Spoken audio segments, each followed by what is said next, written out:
आज का हमारा लेक्चर है abdominal cavity and it's contents. Last lecture में हमने क्या किया था, इसोफेगस का हमने कंप्लीट कर लिया था टॉपिक। आज हम करेंगे एब्डोमिनल कैविटी और इसके कंटेंट्स क्या होते हैं। देखो आपको इस डायग्राम में दिखाई दे रहा होगा। इस डायग्राम में ये वाला जो यहाँ पे स्टमक के ऊपर यहाँ पे क्या प्रेजेंट होता है, यहाँ पे डायाफ्राम प्रेजेंट होता है। वो एक मसल्स होती है, वो क्या करती है, इस कैविटी को, एब्डोमिनल कैविटी को थोरैक्सिक कैविटी से डिवाइड करती है और लंग्स को सपोर्ट करती है और रेस्पिरेटरी सिस्टम में भी ये हेल्प करती है। ठीक है, यहाँ पे क्या होता है, यहाँ पे होता है डायाफ्राम। डायाफ्राम से लेके यहाँ तक की जो कैविटी है वो कौन सी होती है, एब्डोमिनल कैविटी। और ऊपर वाली कैविटी कौन सी होती है, ये थोरैक्स कैविटी, जहां पे हमारे लंग्स पाए जाते हैं। ओके, तो एब्डोमिनल कैविटी में क्या होता है, abdominal is largest cavity in the body. It is oval in shape and contain a variety of organs. अपने नोट्स में देखो, बुक में, क्या ये सबसे बड़ी कैविटी होती है और कैसी शेप होती है इसकी, ओवल शेप की होती है और बहुत सारे ऑर्गन कंटेन करती है। इस कैविटी में कौन कौन से ऑर्गन है, स्टमक है, लीवर है, गाल ब्लैडर है, ये पैनक्रियाज है, स्मॉल इंटेस्टाइन है, लार्ज इंटेस्टाइन है, किडनी है। ठीक है, ये सब कहाँ पे प्रेजेंट होते हैं, एब्डोमिनल कैविटी में। एब्डोमिनल कैविटी को 2 पार्ट्स में डिवाइड किया गया है। फर्स्ट कौन सा है, एब्डोमिन प्रॉपर, जो कौन सा होता है, एन अपर लार्ज कैविटी। और पेल्विस कौन सी होती है, lower small cavity. Pelvis region कौन सा होता है, पेल्विस रीजन यहाँ पे होता है, जो हमारी बोन होती है पेल्विक बोन, वहां पे हमारा पेल्विस रीजन होता है। ठीक है, और वो क्या होती है, स्मॉल होती है। और ये ऊपर वाली कौन सी होती है, अपर एब्डोमिनल कैविटी। ठीक है, बाउंड्री ऑफ एब्डोमिनल, इसकी लेयर के बारे में, इस कैविटी की लेयर के बारे में बात करें, बाउंड्री की कौन सी बाउंड्री होती है। तो सबसे पहले देखो क्या लिखा हुआ है, above by the lower surface of diaphragm. ठीक है, उसके ऊपर क्या होता है, डायाफ्राम का लोअर सरफेस। मैंने आपको बताया था यहाँ पे डायाफ्राम होता है, तो सबसे पहली लेयर कौन सी होगी, डायाफ्राम वाली। अबोव, बिलो कौन सी होती है, below the brim of true pelvis. अभी मैंने बताया था यहाँ पे क्या होता है, पेल्विक बोन होती है।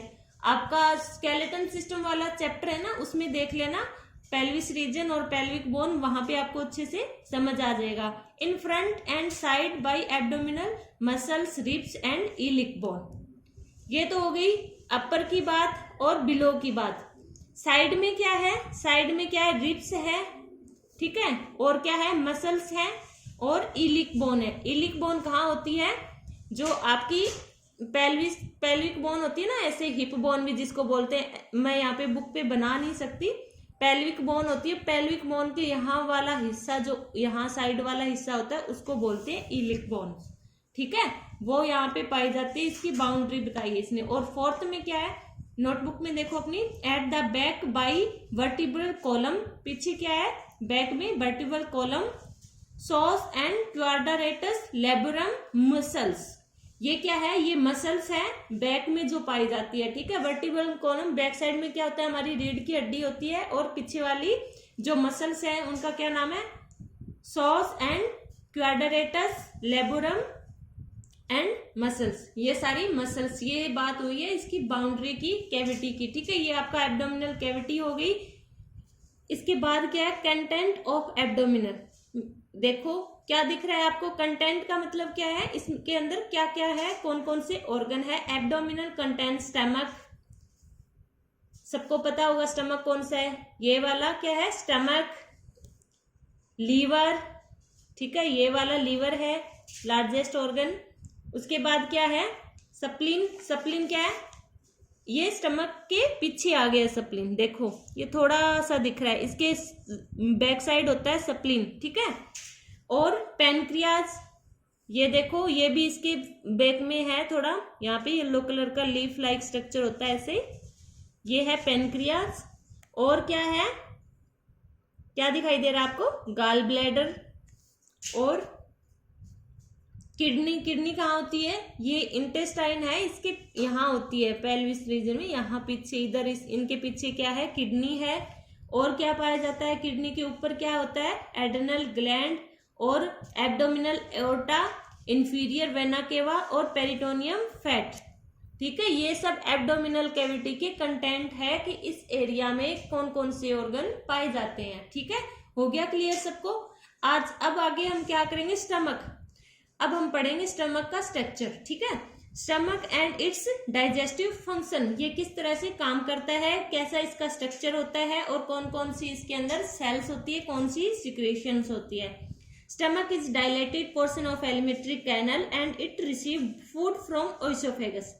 ये क्या है, डायलेटेड पोर्शन क्यों बोला गया है इसको, क्योंकि ये जैसे इसमें फूड आता है तो ये डायलेट हो जाता है, मतलब बड़ा हो जाता है, और ये फिर श्रिंक हो जाता है, मतलब ये अपना साइज रिगेन कर लेता है और डायलेट भी हो जाता है फूड के हिसाब से।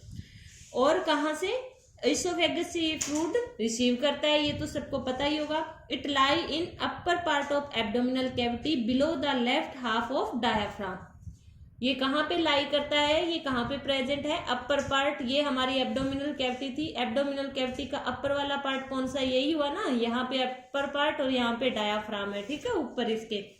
ये तो हो गया आपका स्टमक का थोड़ा सा इंट्रोडक्शन। इसके बाद पार्ट ऑफ स्टमक, कितने कौन कौन से, अब इस स्टमक के भी अंदर पार्ट होते हैं। चलो हम डायग्राम बना के देखते हैं इसका कौन कौन से पार्ट होते हैं। चलो डायग्राम ड्रॉ करते हैं हम स्टमक का ऐसे। ये क्या है, इसोफेगस। ठीक है, इसोफेगस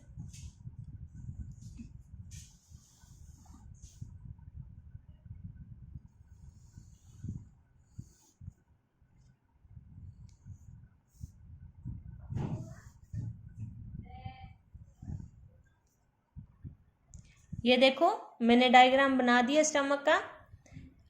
इसमें देखो ये क्या है, इसोफेगस यहाँ पे स्टार्ट होती है, इसोफेगस माउथ से आती हुई यहाँ पे जहाँ पे आपका स्टमक स्टार्ट होना है वहां पे क्या है, कार्डिक एंड, जिसको हम कार्डिक स्फिंक्टर भी बोलते हैं। ठीक है, फिर हमने स्टमक को 3 पार्ट्स में डिवाइड कर दिया। पहला कौन सा है, फंडस FUNDUS, सेकंड कौन सा है, बॉडी, एंड थर्ड कौन सा है, पाइलोरिक एंट्रम।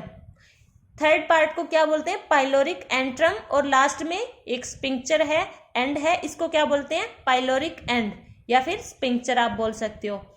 इससे आपको क्या समझ में आया, स्टमक को 3 पार्ट्स में डिवाइड किया गया है, जिनका नाम क्या है, fundus, body and pyloric antrum. 2 इसमें स्पिंक्चर होती है, कौन कौन सी, cardiac sphincter and pyloric sphincter.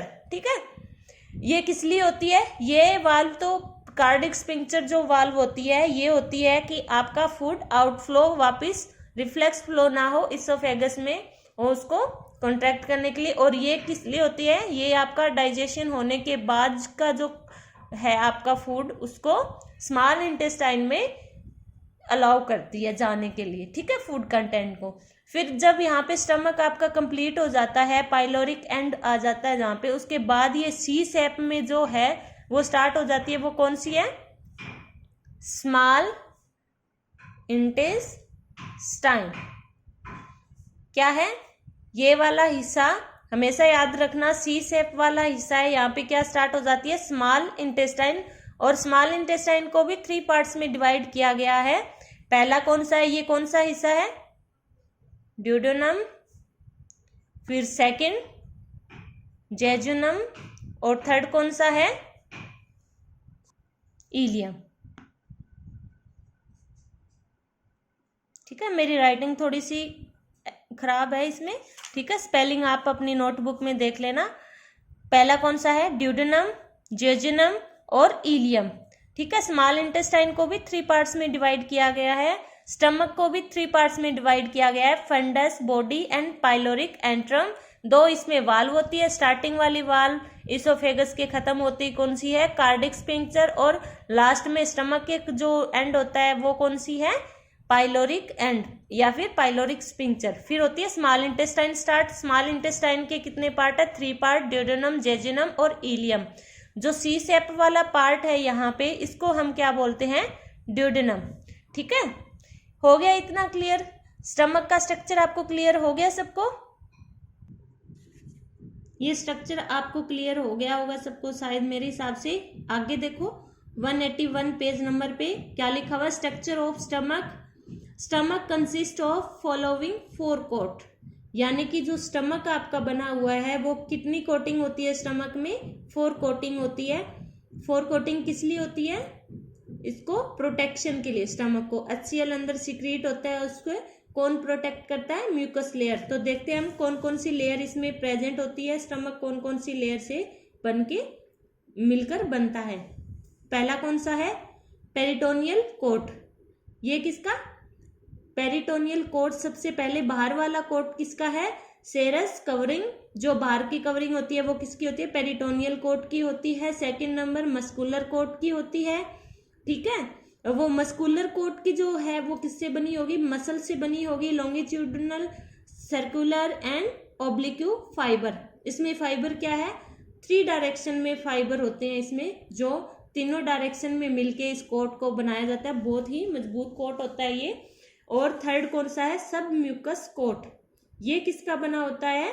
Areolar tissue का। फोर्थ नंबर कौन सी है? म्यूकस कोट, जो इनसाइड स्टमक के इनसाइड वाले स्ट्रक्चर में होती है। अंदर वाला स्ट्रक्चर वो किसका बनता हुआ है? म्यूकस मेम्ब्रेन का। और जहां पे म्यूकस मेम्ब्रेन से ही सिक्रेशन सीक्रेट होती है। तो क्या आपने याद रखा? मैं आपको रिवाइज कराती हूँ। हमारा स्टमक है, उसको 3 पार्ट में डिवाइड किया, fundus, body and pyloric antrum, ठीक है, हो गया। तो इसमें और क्या था? 2 आपकी वाल्व थी, कार्डिक एंड, या फिर आप इसको बोल सकते हो cardiac sphincter and pyloric sphincter. ये हो गया आपका स्टमक का, ठीक है। फिर आपका स्टमक की कोट की बात आती है। कोट मतलब कोटिंग, कितनी लेयर से मिलके बना हुआ है स्टमक। तो उसको कितने पार्ट में डिवाइड किया गया है? 4 पार्ट में। पहला कोट कौन सा है? Peritoneal coat. Second number muscular coat. Third number submucous coat और म्यूकस कोट, ठीक है। हो गया क्लियर? ये तो हो गया आपका स्टमक का स्ट्रक्चर, डायग्राम एंड उसके पार्ट्स, ठीक है। अब हम बात करेंगे सिक्रेशन ऑफ स्टमक की। कौन कौन सी सिक्रेशन होती है स्टमक में? जैसे कि आपको पता होगा, पेप्सिन रिलीज होता है, रेनिन रिलीज होता है, HCl की फुल फॉर्म क्या है? हाइड्रोक्लोरिक एसिड, ठीक है। और को क्या रिलीज होता है स्टमक में? Intrinsic factor. हम इन चारों को पढ़ेंगे अलग अलग, इनका हम बाद में फंक्शन भी पढ़ेंगे कि ये क्या क्या फंक्शन है इनका और कौन सी सेल से ये रिलीज होते हैं। पहले तो मैं आपको ये बताना चाहूंगी कि आपका जो HCl है वो कैसे कैसे रिलीज होता है, कितने फेज होते हैं इसका। पहला क्या होता है? पहला फेज जो फर्स्ट जो HCl सीक्रेट होता है कैसे होता है? जब हम जैसे हम कहीं खाना पक रहा है, हमें खुशबू आती है खाने की, तो क्या होता है? हमारा वेगस नर्व हमारे एक होती है यहाँ पे गर्दन पे, और वो कहाँ जाती है? ब्रेन की साइड। वेगस नर्व एक्टिवेट होती है, ठीक है, स्मेल से एक्टिवेट होती है वो किसी खाने की खुशबू से। तो वेगस नर्व क्या करती है? वेगस नर्व क्या होती है? 10th क्रेनियल नर्व होती है। क्रेनियल नर्व कौन सी होती है? जो हमारी ब्रेन से डायरेक्ट हमारी बॉडी में जाती है मैसेज लेके, वो होती है 10th क्रेनियल नर्व है। वो क्या करती है? वो एक्टिवेट होएगी, ठीक है। तो उसमें कौन सा हार्मोन रिलीज होगा? Acetyl choline. एसिटाइल कोलिन का क्या फंक्शन होता है? Contraction of glands. कोई भी ग्लैंड हो उस पर कॉन्ट्रैक्शन करनी। जब कॉन्ट्रैक्शन होगी गैस्ट्रिक ग्लैंड की तो वहां पे क्या रिलीज होगा? HCl, ठीक है। तो क्या हुआ? हमने कोई खुशबू ली किसी खाने की, हमें खुशबू आई, तो उससे क्या होगा? हमारी वेगस नर्व एक्टिवेट होगी, HCl हमारा रिलीज हो जाएगा, ठीक है। ये तो आपकी होगी फर्स्ट फेज HCl रिलीज होने की। सेकंड फेज में क्या होता है? हमारे स्टमक में क्या होता है? G सेल होती है स्टमक वॉल में। तो वो क्या करती है? G सेल एक सीक्रेट करती है हार्मोन। कौन सा हार्मोन सीक्रेट करती है? गैस्ट्रिन। और ये हार्मोन कब सीक्रेट होता है? जब हम खाना खाते हैं और खाना हमारा स्टमक में पहुंच जाता है तो G सेल एक्टिव हो जाती है और वो गैस्ट्रिन नाम का हार्मोन सीक्रेट करती है। गैस्ट्रिन हार्मोन के क्या फंक्शन है? गैस्ट्रिन हार्मोन क्या करता है? HCl की सीक्रेशन को बढ़ा देता है। तो क्या हुआ? पहले हमने खाने की खुशबू ली तो HCl सीक्रेट हुआ, हमें भूख लगी, ठीक है, हमने खाना खा लिया, खाना स्टमक में पहुंच गया, तो क्या हुआ? गैस्ट्रिन हार्मोन रिलीज हुआ G सेल से, ठीक है। उसने क्या किया? उसने और HCl को सीक्रेट कर दिया। क्यों सीक्रेट कर दिया? जो हमने खाना खाया है उसका ब्रेक डाउन करने के लिए, ठीक है। और थर्ड फेज कौन सा है? थर्ड फेज आता है HCl का सिक्रीट होने का इंटेस्टाइनल फेज। ठीक है, कहाँ पे सिक्रीट होगा? इंटेस्टाइनल फेज में। उसमें क्या होता है, जब हम फूड खा के हमारा स्टमक उसको डाइल्यूट करके उसको ब्रेक डाउन करके छोटे छोटे पार्ट्स में, थोड़ा उसका मेटाबॉलिज्म भी हो जाता है बहुत सारी चीज़ों का, उसके बाद क्या होता है, वो स्मॉल इंटेस्टाइन में जाता है। जब वो स्मॉल इंटेस्टाइन में रीच करता है, मतलब जैसे ही पहुंचता है, तो एक हार्मोन रिलीज होता है स्मॉल इंटेस्टाइन से, इंटेरोगैस्ट्रिन नाम का। ठीक है, याद रखना, इंटेरोगैस्ट्रिन नाम का स्मॉल इंटेस्टाइन में एक हार्मोन रिलीज होता है। वो हार्मोन क्या करता है, कहाँ से प्रोड्यूस होता है? वो एंडोक्राइन ग्लैंड्स होती है इंटेस्टाइन की म्यूकस मेम्ब्रेन में। ठीक है, तो वहां से क्या होगा, इंटेरोगैस्ट्रिन नाम का हार्मोन रिलीज होगा, और वो हार्मोन क्या एक्शन देगा? HCl की सिक्रीशन को डिक्रीज करेगा स्टमक के अंदर, और मोटिलिटी भी डिक्रीज कर देगा स्टमक की। तो 3 फेज हमने पढ़े HCl की सिक्रीशन के। पहला हमारा, हमने कोई खुशबू ली खाने की, तो हमारा एक्टिवेट हो गया चैनल। ठीक है, कौन सा? वैगस नर्व के थ्रू। ठीक है, सेकंड हमारा खाना जब पहुंचा स्टमक में, तो हमारा HCl का सिक्रीशन इंक्रीज हो गया, किसके थ्रू? गैस्ट्रिन हार्मोन के थ्रू। थर्ड हमारा फेज है, उसमें क्या होता है, HCl का सिक्रीशन डिक्रीज होता है। कब होता है? जब हमारा फूड स्टमक से निकल के स्मॉल इंटेस्टाइन में पहुंच जाता है, तो एक हार्मोन रिलीज होता है इंटेरोगैस्ट्रोन। ठीक है, वो क्या करता है, HCl को डिक्रीज करता है स्टमक में। कहता है वो कि बस करो, अब इतना HCl काफी है, खाना पच चुका, अब तुम मत रिलीज हो। आगे बात समझ में? ये तो आपका हो गया HCl की सिक्रीशन। अब हम बात करेंगे हमारे स्टमक में और क्या क्या रिलीज होता है। तो अब हम बात करेंगे हमारे जो स्टमक में क्या क्या रिलीज होता है। HCl रिलीज होता है। तो अब तुम ये चीज अपनी नोटबुक में लिख लेना, अगर तुम्हारी बुक में नहीं है तो। ठीक है, कौन सी? कि HCl जो रिलीज होता है कौन सी सेल से रिलीज होता है? Parietal cell. पेरिएटल सेल से क्या रिलीज होता है? HCl, PARIETAL, parietal cell. और सेकंड कौन सी सिक्रीशन होती है स्टमक के अंदर? Intrinsic factor. इंट्रिंसिक फैक्टर किससे रिलीज होता है? ये भी पेरिएटल सेल से रिलीज होते हैं। थर्ड नंबर क्या होता है उसमें? पेप्सिनोजन। पेप्सिनोजन रिलीज कहाँ होता है? स्टमक में। वो कौन सी सेल से रिलीज होता है? चीफ सेल, या फिर उसको क्या बोलते हैं, इसका दूसरा नाम है पेप्टिक सेल। ठीक है, और फोर्थ नंबर क्या होता है सिक्रीशन में? गैस्ट्रिन नाम का जो हार्मोन मैंने अभी जिक्र किया था थोड़ी देर पहले, वो रिलीज होता है। वो कहाँ से रिलीज होता है? जी सेल से।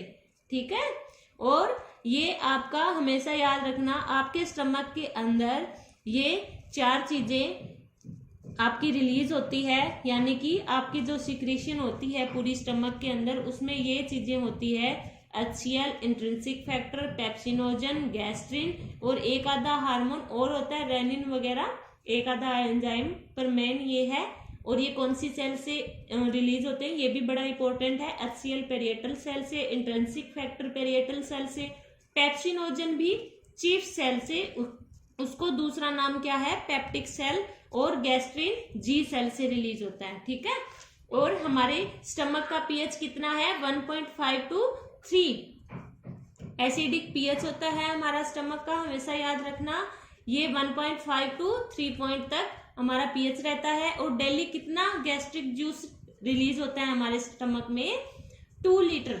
ठीक है, 2 लीटर गैस्ट्रिक जूस हमारे स्टमक में डेली का रिलीज होता है। अब हम बात करेंगे पेप्सिनोजन की। पेप्सिनोजन क्या है? पेप्सिनोजन क्या है? इनएक्टिव फॉर्म में एंजाइम होता है। ये जब रिलीज होता है तो इनएक्टिव फॉर्म में होता है। ओके, और रिलीज होने के बाद ये एक्टिव फॉर्म में कन्वर्ट होता है। किस में कन्वर्ट होगा? पेप्सिनोजन पेप्सिन में कन्वर्ट हो जाएगा HCl की प्रेजेंस में।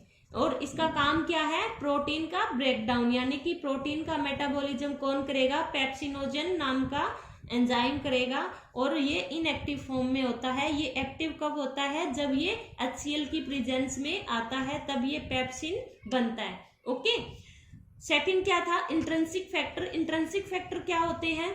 ये ग्लाइकोप्रोटीन होते हैं। और इनका काम क्या है?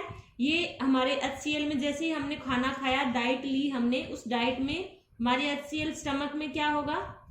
ब्रेकडाउन होगा खाने का, ठीक है, फूड का, और एब्जॉर्प्शन होगी। तो क्या होगा, जो ग्लाइकोप्रोटीन इंट्रिंसिक फैक्टर वहां से रिलीज होंगे स्टमक की सेल से, कौन सी सेल से, पेरिएटल सेल से, और वो क्या करेंगे, विटामिन B12 हमने डाइट में लिया, ठीक है, हमारी डाइट में क्या है, विटामिन B12 है, तो इंट्रिंसिक फैक्टर क्या करेंगे, जाके विटामिन B12 के साथ कॉम्प्लेक्स बना लेंगे, ठीक है, उसके साथ कॉम्प्लेक्स बना लेंगे। कॉम्प्लेक्स तो सबको पता होगा ना, तो ये कॉम्प्लेक्स बना के ग्लाइकोप्रोटीन उसको कहाँ लेके जाएंगे, इलियम में। इलियम किसका पार्ट था, मैंने आपको थोड़ी देर पहले बताया था, स्मॉल इंटेस्टाइन का पार्ट था इलियम, उसके साथ कॉम्प्लेक्स बना के इलियम में ले जाएंगे, और विटामिन B12 की कहाँ पे एब्जॉर्प्शन होती है, इलियम में, और वहां से विटामिन B12 एब्जॉर्ब हो जाएगा। अगर मान लो किसी को कोई प्रॉब्लम है, डिजीज है, उसको इंट्रिंसिक फैक्टर रिलीज नहीं हो पा रहे हैं, तो क्या होगा, B12 की कमी हो जाएगी। क्यों कमी हो जाएगी, क्योंकि वो एब्जॉर्ब ही नहीं होंगे। क्यों नहीं एब्जॉर्ब होंगे, क्योंकि इंट्रिंसिक फैक्टर के बिना ये एब्जॉर्ब नहीं हो सकते, क्योंकि ये ग्लाइकोप्रोटीन होते हैं और उसके साथ कॉम्प्लेक्स बना के इलियम से एब्जॉर्ब होते हैं, ओके। और B12 की कमी होगी तो क्या होगा, हमारी RBC नहीं बनेगी, क्योंकि फॉर्मेशन ऑफ RBC में B12 का एक बहुत बड़ा रोल होता है। B12 की वजह से ही RBC मैच्योर फॉर्म में बनती है, ठीक है। तो इससे कौन सा एनीमिया हो जाता है, परनीसियस एनीमिया। ये आप उसमें ब्लड वाले चैप्टर में मैंने आपको करवाया था, आप वहां पे जाके इसको रिवाइज कर लेना, ठीक है। ये तो हमारा हो गया HCl की गैस्ट्रिक जो सिक्रीशन है उसकी हमने बात कर ली, इसमें क्या क्या रिलीज होता है और इनका क्या क्या काम होता है। ये हमारा हो गया स्टमक कंप्लीट, ठीक है। स्टमक का मैंने आपको बताया था कितने पार्ट होते हैं, 3 पार्ट्स में इसको डिवाइड किया गया है, fundus, body and pyloric antrum. 2 इसकी वाल्व होती है, कार्डिक एंड पाइलोरिक एंड, ठीक है। ये आपको अच्छे से समझ आ गया होगा। इसकी सिक्रीशन में क्या क्या आता है, HCl, intrinsic factor, pepsinogen, gastrin, और इनकी कौन कौन सी सेल से ये रिलीज होते हैं वो भी मैंने आपको बता दिया, ठीक है। ये तो हो गया आपका स्टमक। अब हम क्या करेंगे, स्मॉल इंटेस्टाइन। नेक्स्ट लेक्चर में हम करेंगे